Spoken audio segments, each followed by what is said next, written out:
Yun. Meron tayong susubukan na bagong hair clipper. Wal ang brand.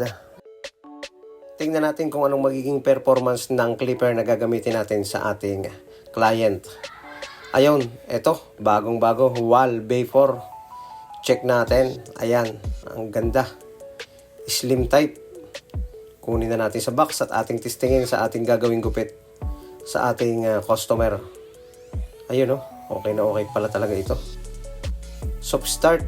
Ang lakas ng motor niya. Naka-fade blade yan, deep tooth, malalim yung kanyang ngipin-ngipin. Ang ginawa ko dyan, naka zero half lang. Gawa tayo ng pinakang baseline or guideline. Halos agad na rin yung talab niya, kahit naka half guard lang. And then i-close natin.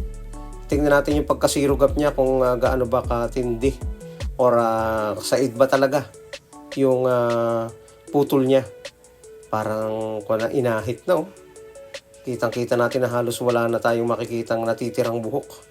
Parang ginamitan ng trimmer. Ang nipis ng talim nitong wall wafer na to. Ang gandang gamitin. Siyempre, next natin na procedure dyan is number 1 na clipper guard. Tingnan naman natin sa may clipper guard. Okay din siyang gamitin sa may clipper guard. Swabing-swabing gamitin. Number 1 na clipper guard. And next natin is 0.5 naman para mabura yung pinakang lines.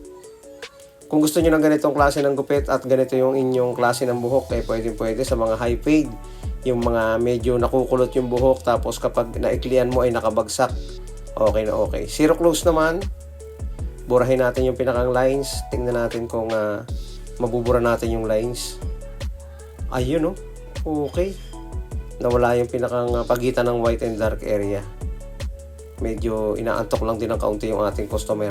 Siguro ay inaantok sa tunog ng ating clipper na ginagamit. Ayun, halos burado na. Gamit naman tayo ng 1.5 na clipper guard dito sa may gitnang bahagi or sa may mas mataas na. Hindi na mahirap kontrolin yan. And then line up. Linisin natin yung parting noo. Pantayin natin.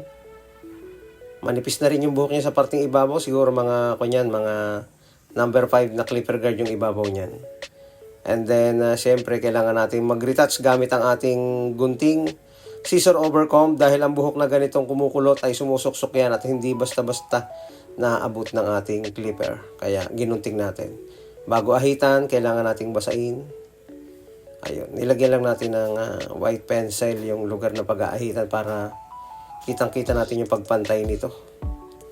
Malinis tingnan yung ganitong klase ng gupit. Kaya kung ano pang hinihintay mo, gusto mo ng malinis, maayos, ganitong gupit ang dapat para sa'yo. Okay na okay Kapag may mga dark spot, tanggalin natin sa pamamagitan ng pagsungkit ng ating gunting pasalubong sa buhok. Pwede ring tining scissor. Kanya-kanyang pamamaraan yan kung paano matatanggal yung mga bumubuong buhok or yung nagsasama-samang buhok. Ganyan yung likod niya, medyo naka-transition ng nakaporma. And then, kailangan nating pantayin kapag may mga sumusobrang buhok. Okay na. High fade na naka-letter U, yung forma ng likod. Pag may nakikita tayong mga dark spot, pwede nating gamitan ng clipper, pwedeng trimmer, pwede ring gunting, at pwede ring tining scissor. Basta naaayon lang sa paggamit nito. Okay? Maraming salamat mga kabarberos at sana meron kayong kunting nakuhang idea sa ganitong klaseng gupit at sa ganitong klaseng pamamaraan ng paggugupit.